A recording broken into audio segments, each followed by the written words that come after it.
গাইবান্ধার সুন্দরগঞ্জে তিস্তা নদীতে ব্যাপক ভাঙন দেখা দিয়েছে। গত কয়েকদিনে তিস্তা নদীর ভাঙনে এ পর্যন্ত শতাধিক বসতভিটা নদী গর্ভে বিলীন হয়েছে। ভাঙন হুমকিতে রয়েছে আরো শত শত পরিবার।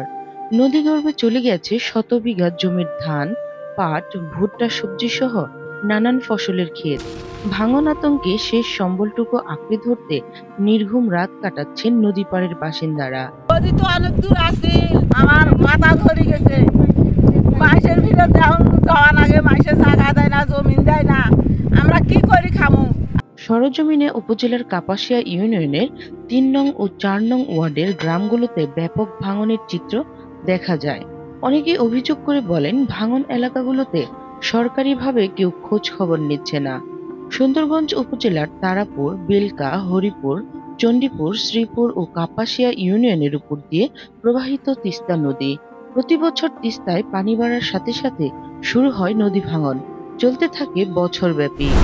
নদীপাড়ের মানুষের দাবি, স্বাধীনতা পরবর্তী দীর্ঘ দিনেও স্থায়ীভাবে নদী ভাঙন রোধ, ড্রেজিং নদী খনন ও সংস্কারের উদ্যোগ গ্রহণ করেনি সরকার, যার কারণে প্রতি বছর ৫ শতাধিক বসতবাড়ি, হাজারো একর ফসলি জমি বিলীন হচ্ছে নদীগর্ভে।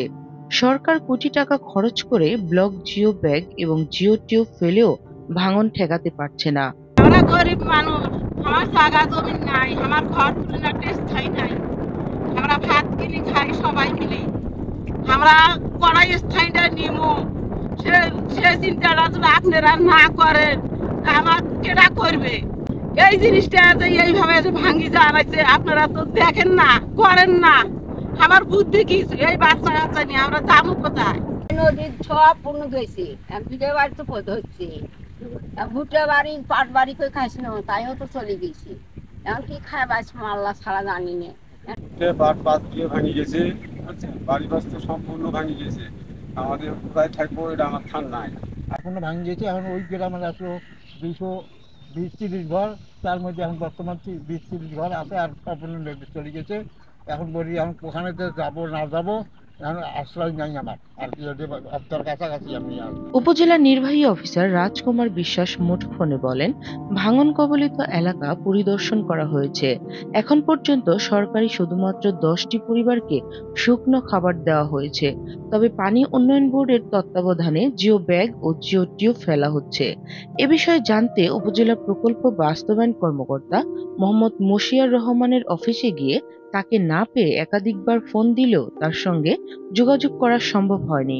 পানি উন্নয়ন বোর্ড পাওবো গাইবান্ধার নির্বাহী প্রকৌশলী মোহাম্মদ হাফিজুল হক বলেন, সিঙ্গিজানিতে যে ভাঙন দেখা দিয়েছে তার রক্ষায় ৩৯ মিটার এলাকায় জিও ব্যাগ ফেলানোর কাজ চলমান রয়েছে এবং স্থায়ীভাবে ভাঙন রোধে একটি উন্নয়ন প্রকল্প আমরা ইতিমধ্যেই বোর্ডে প্রেরণ করেছি।